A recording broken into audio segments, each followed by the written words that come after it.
Hello, and welcome to the Hidden Archives. I'm your host for the evening, Phillip Clark.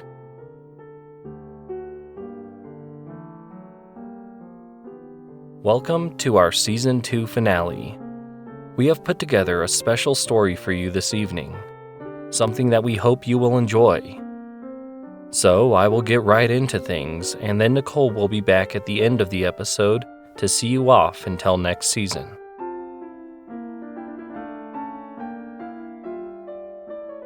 Tonight's warning of content takes a slightly different form than what you might be used to. In fact, after this official warning of content, we will transition directly into the story with no real setup.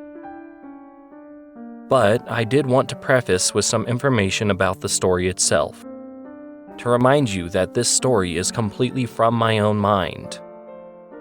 I do quote some religious doctrine, but that is for the sake of the story. It is not a reflection of the beliefs of anyone associated with the Hidden Archives or Rhodes Collaborative. I also don't mean it to mock, discredit, or criticize anyone else's beliefs. It should not be taken seriously, as it was written to disturb you and make you uneasy. Therefore, if you choose to enter the Hidden Archives, if you choose to study the tomes, if you choose to take this journey with me, you do so at your own risk. Profanity and disturbing content will follow. This is your warning.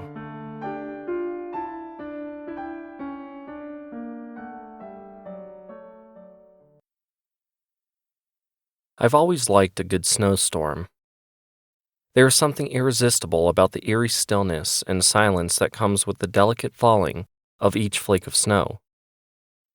In fact, where I lived, one can actually hear the sound of a single flake, or more realistically, clump of snow as it hits the ground. This can only really happen this far out in the wilderness, where there are no sounds of traffic or trains, beasts, or birds.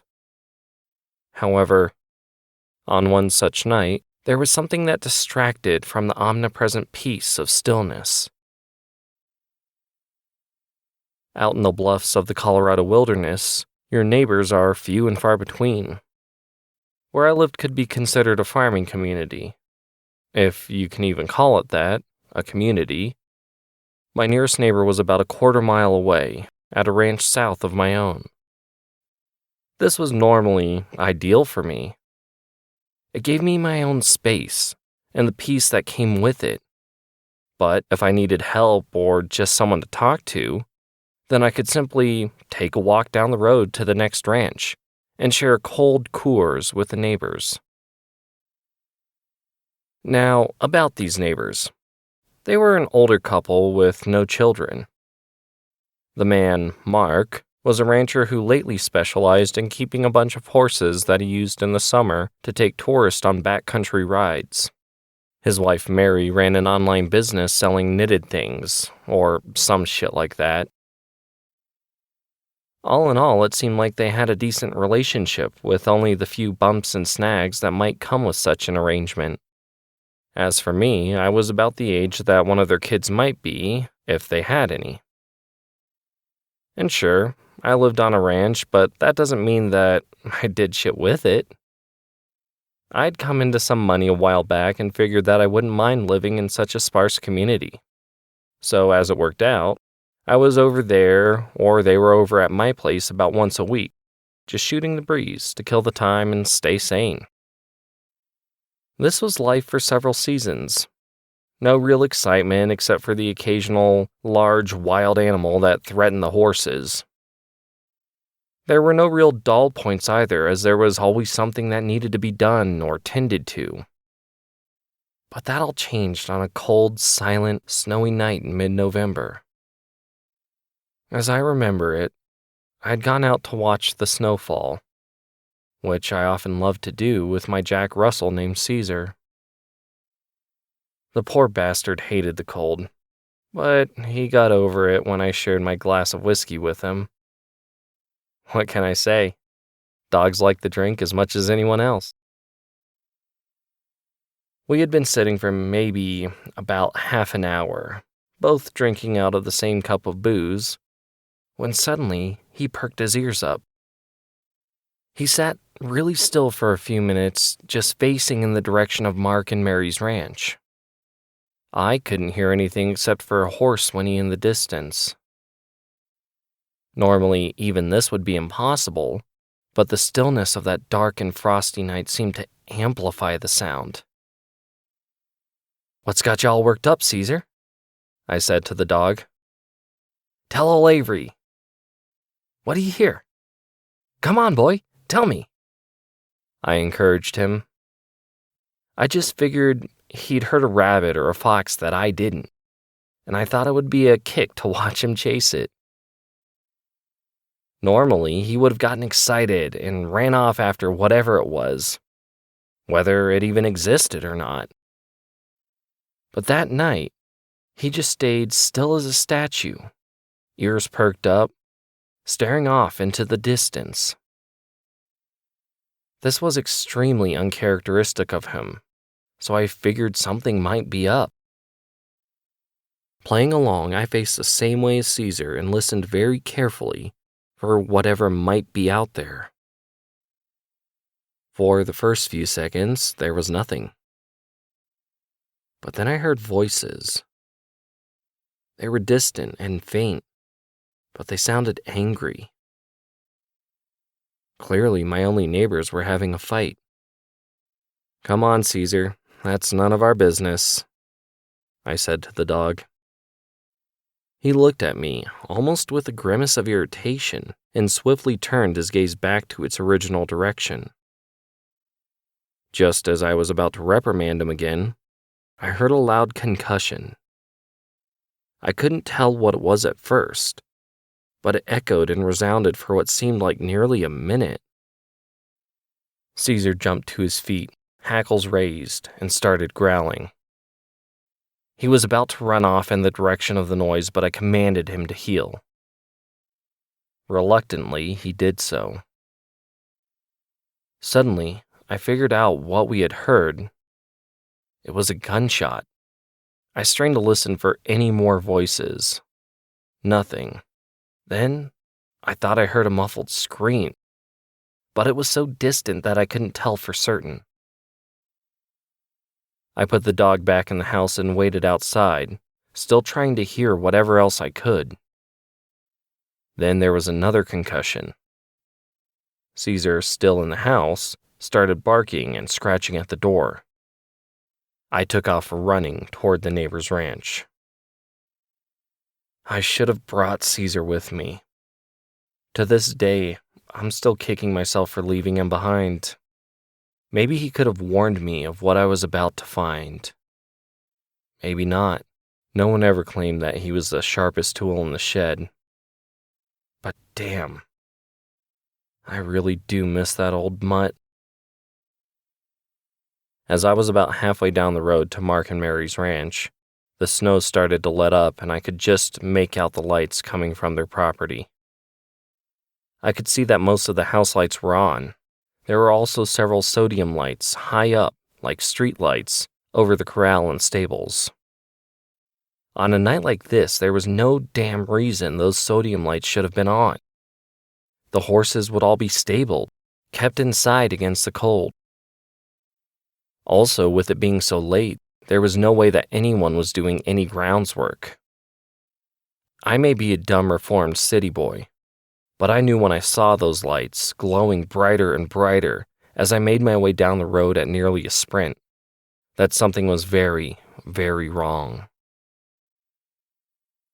I got to the edge of the property, and knowing that Mark was the kind to shoot first and ask questions later, was about to announce myself when the stable door flung open at the far end of the corral.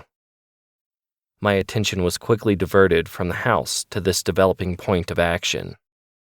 I was breathing so hard from my run in the bitter cold that it took me a minute to shift my focus and gather what was going on. I heard faint clunking and hurried work coming from the stables, like someone was saddling up a horse and unlocking its gate to ride. As it turned out, I was right. Mark's favorite stallion, a beautiful black beast named Obsidian, that only he was ever permitted to ride. Hell, that only Mark could ride, shot out of the haphazardly open stable doors. Someone followed in close pursuit, grabbing the mane of the animal and hoisting himself on. Obsidian reared and bucked, flinging snow and mud all about, but the fellow stayed on. Next thing I knew, Obsidian and the guy riding him were racing toward the pasture and vaulting up and over the fence. There was only a quick look back by the rider in my direction, and then they were gone. I knew it wasn't Mark on that horse. He was too old to move like that guy, and Obsidian would never try to buck him off. There was one time when I finally talked Mark into letting me have a go with Obsidian, just a short jaunt around the corral. When I went to get on, he tried to buck just a bit, but Mark's presence alone was enough to keep the horse calm. Mark even said that I might be the only other person who might be able to master Obsidian. But that would take a lot of work and trust. Even an equestrian master would be hard-pressed to tame such a beast. Something was definitely off. No, something was straight up wrong. I said fuck it to announcing my presence and hopped the gate, running straight for the house. The front door was slightly open and snow had drifted in. I let myself in very carefully and slowly. "Hello?" I said rather quietly. "Mark? Mary?" But no one answered. Everything looked normal in the living room into which the front door opened. It was decorated in a typical rustic motif with plenty of paintings and prints of horses. Mustangs, racehorses, even a haunting full-wall mural of the Denver International Airport mascot, Lucifer. Everything was in its place, except for the knitted, seafoam green and pink area rug that was almost folded in half, revealing the presence of a trap door that I had never even known about. I explored the rest of the rather small ranch house, all the while calling out for Mark and Mary, but there was no sign of them, and no one answered my calls. I found the kitchen door wide open, with more snow drifting in, making the black tile floor as slippery as an ice rink. I closed the kitchen door and made my way back to the living room. There was something about that trap door that was an integral part of whatever was happening here. I stood there just looking down at the door, while snow and mud melted and dripped off my boots, staining a dark shadow into the wood. What should I do? Should I open the door? I mean, to hell with privacy, right? My neighbors might be in trouble. Their house was all opened up with no sign of them anywhere, and I had heard what sounded like a gunshot, and someone had just, presumably, stolen one of their horses. Not even 100 years ago in this part of the country, horse theft was a crime punishable by hanging. That fact had to be enough to make the determination that the situation was extreme, so I decided to open the door and find out what lay beneath. There was no latch on the door that I could see that would allow me to open it, but I figured by the placement of what looked like a long piano hinge to the far side that it probably opened outward like one would expect, with the part near my feet being the side that pulls up. But I just couldn't get my fingers in any space or crack that I could use to pry it up. I messed with trying to coax it up for about 2 minutes before I heard a quick, sharp rapping coming from the other side. I pulled my hands away and backed up as fast as I could. Suddenly, the door opened just an inch or two. I could see a set of narrowed eyes peering out in my direction from underneath. A voice spoke, hushed from below. "Who's there?" The voice demanded. "Mark? Is that you?" "Avery? What the hell are you doing here, boy?" "What do you mean?" I barked back. "I heard the commotion, the gunshot and scream and whatnot, and I came to see if you and Mary were okay." Mark waited a second or two before responding to me. He sighed and said, Oh, oh yes. Right kind of you to show concern for us old folks. Mark pushed the door open all the way and beckoned me down. Obligingly, I followed. The wooden stairs that led down to the space below were well worn from traffic. They seemed so far to the point of rot and decay that they were nearly unusable. Fortunately, there was only about 6 or 7 steps before the ground floor. The rest of the basement, however, was a sterile, almost reverently constructed laboratory of sorts. The ceiling couldn't have been more than maybe about 6.5 feet overhead, low, but enough room to stand. However, when I say that the room was like a laboratory, I don't necessarily mean that in the scientific context.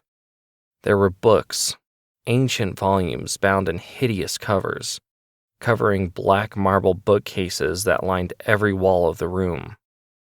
There were also 5 tables made from the same black marble as the bookcases in the middle of the room.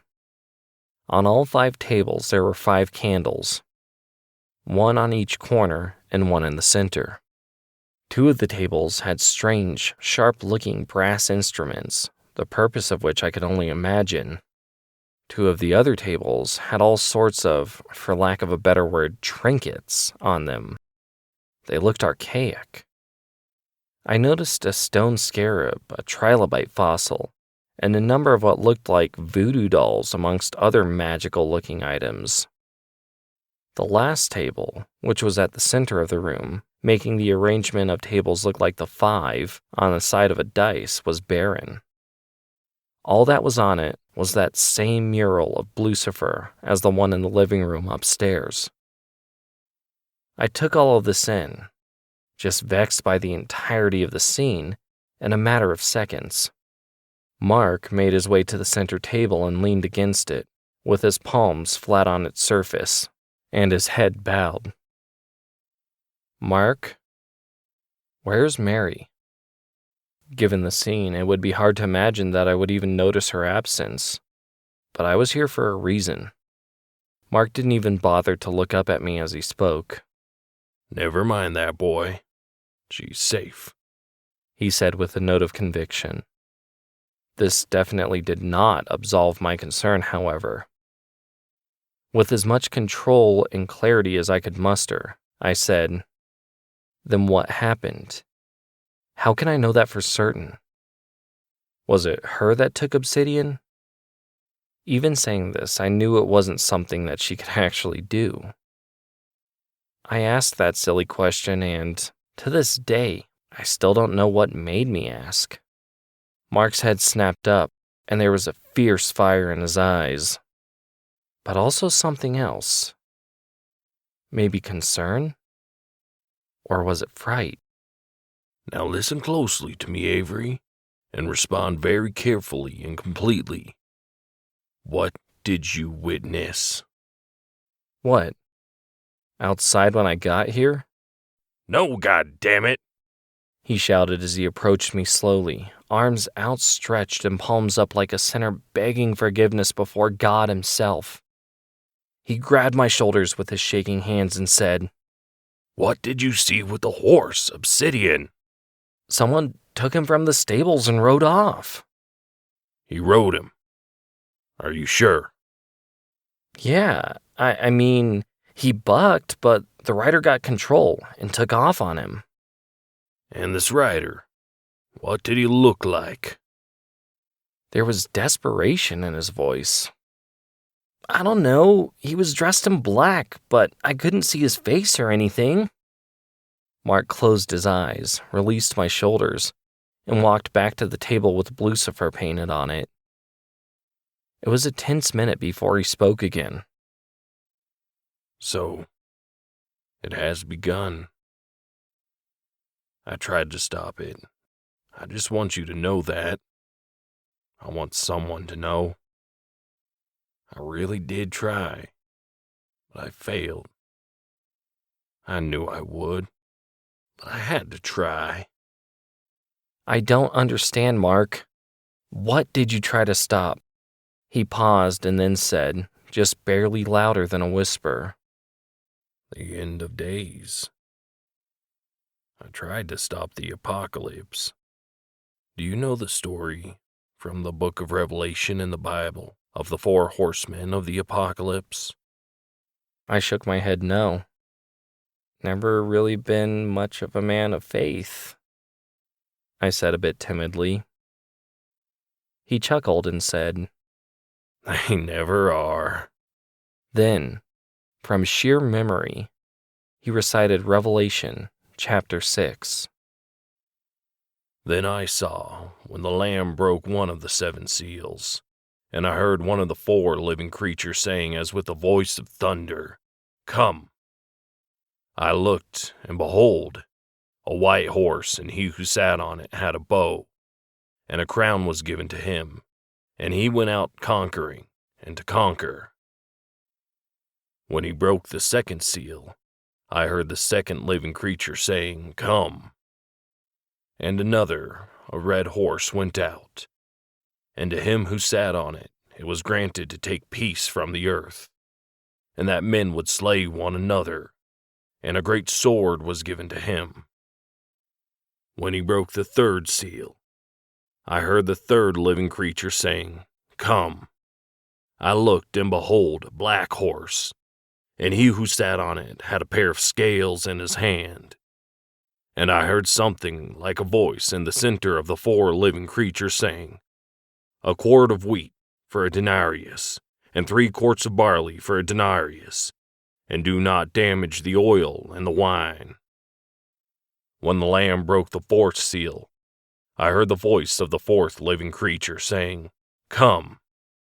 I looked, and behold, an ashen horse, and he who sat on it had the name Death, and Hades was following with him. Authority was given to them over 1/4 of the earth, to kill with sword and with famine, and with pestilence and by the wild beast of the earth. I was stunned. What could I say? I didn't know if Mark was some religious nut or what was going on. But he continued. The horse, Obsidian, is the 3rd horse, Famine. Its rider has been called, just like war before him and conquest before that. You can't actually expect me to believe this, Mark. That's just a story. Religious nonsense. Is it, boy? Is it? There was a flash of light, and then I saw Mark change before my eyes. He appeared younger and spoke with a booming voice that seemed to be fully contained within my own head. Now you can see. You can understand that I speak only the truth. A pain struck me between the eyes. It was so intense that I had to close my eyes as I fell to my knees while grasping my head. I am Mark, author of the Gospel by the same name, and one of the stable masters of Armageddon. Do you understand? Yes, I do, I cried in pain and sudden knowledge. But what's going to happen? What have I got to do with this? You are the witness, the one who must never have been, the harbinger of truth to the world, Avery, the narrator. Oh, how I tried to keep you close, how I tried to protect you, to prevent this inevitability. Mark approached me and knelt down beside me. He spoke with his normal voice and said, It's not your fault. You were chosen, and I rebelled thinking I could stop the end from coming. There are things that were written, that were left untold to the masses so as to protect them, and perhaps prevent the end of days. May I tell you? Yes, I cried through tears of pain, grief, and complete confusion. Tell me everything. Mark said, The other authors of the Gospels, Matthew, Luke, and John, are also stable masters of Armageddon. We were tasked with keeping the horses of the apocalypse until their riders were called. With this task came a number of gifts: immortality on earth, the ability to understand and speak any and all languages, and an ability we refer to as the Master's Call, which allows us to see future events unfold in every possibility. But this last gift does not necessarily grant us the ability to change anything, as I've just found out. It was also written that there would be a witness to the end of times, and one to witness to the world about its truth. These are the same person. They're you. You have seen the end of the world start. There's already been conquest and war. These rage over the entire planet. And you have just personally witnessed the third rider taking his horse. Famine. But that means there's only one horse left, right? Death? No, there are two. And death is not the worst of it. Myself and another stable master decided to keep certain things secret from the world with hopes of preventing the apocalypse. First, we decided to keep secret the name of the fifth horse, Annihilation. Second, we kept the secret of you, the witness. Finally, we conspired to steal our horses and keep them from their riders.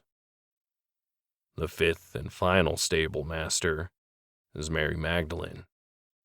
She is my wife. We did it because we were in love. The hidden bit of scripture goes like this. The next seal was broken, and a final rider was called.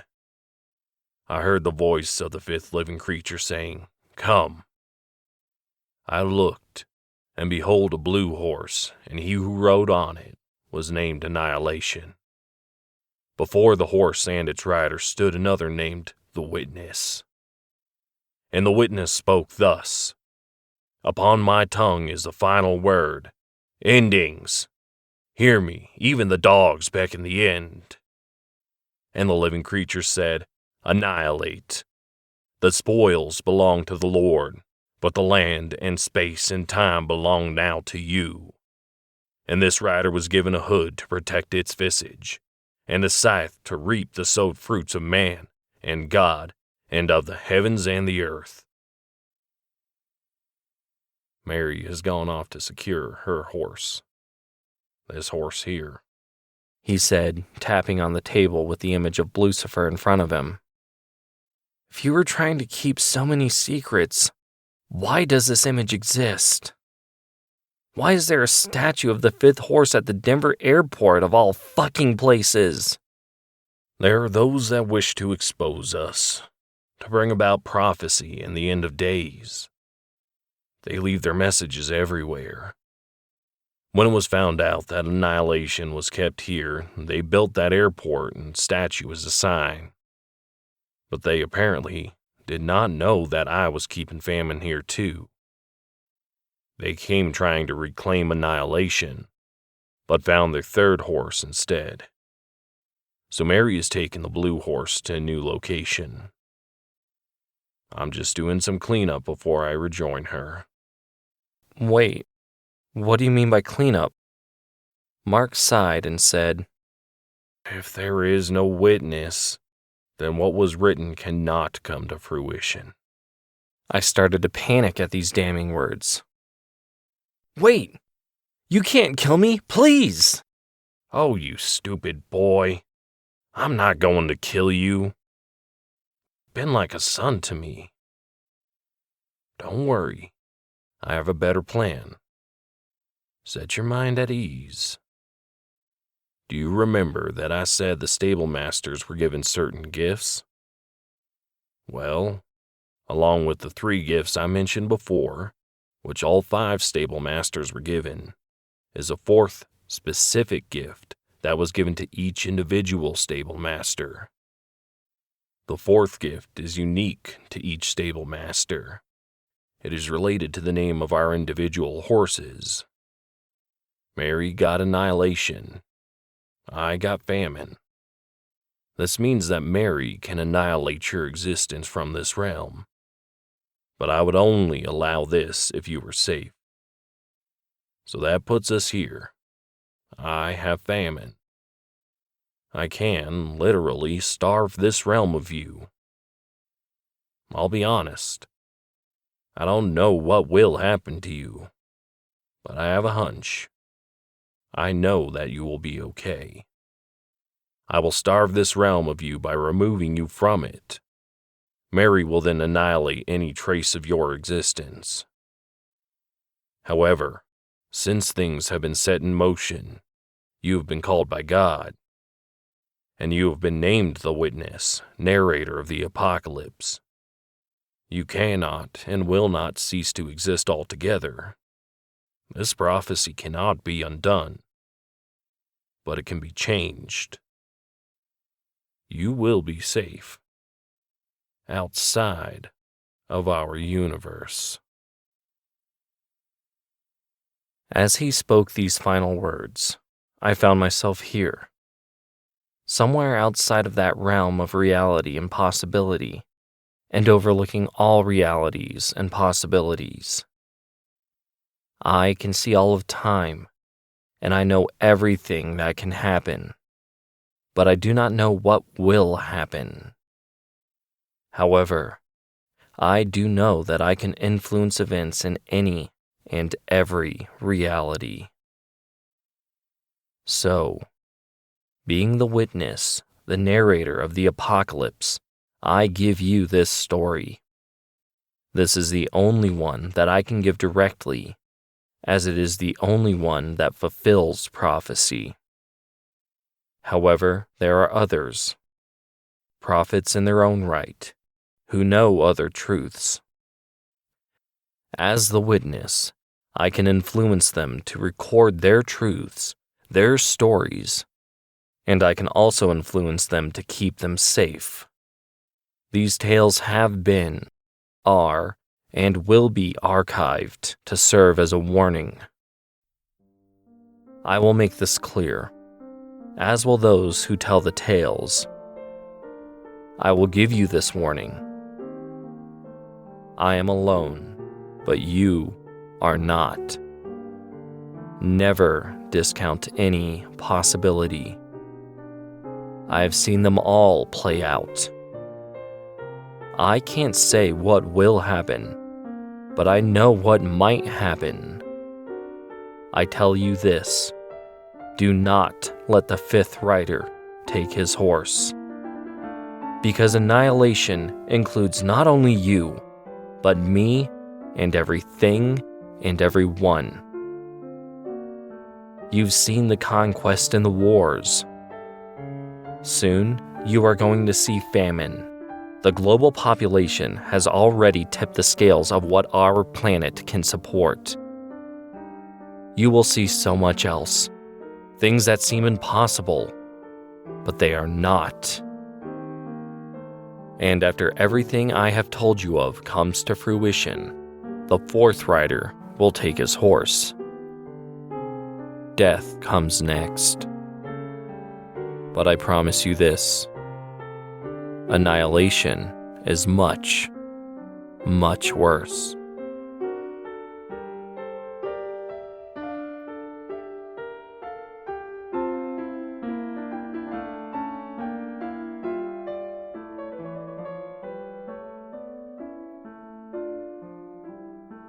Well, I guess we finally know why the Hidden Archives exists, where all these fascinating and horrifying tales come from. Also, now you know who my supervisor is, though the witness is a pretty absent figure around here. Once again, we thank you for listening.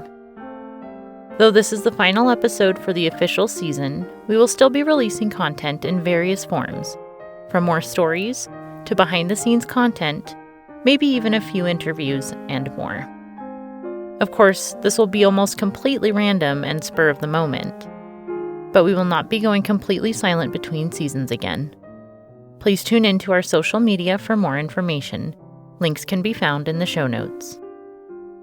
There are many more stories from the Hidden Archives that have yet to be shared. We hope that you join us next time for another glimpse within. This has been a production of the Rhodes Collaborative Experience, LLC. Please no reproduction, duplication, or bastardization of any content without written consent from RCX or its partners.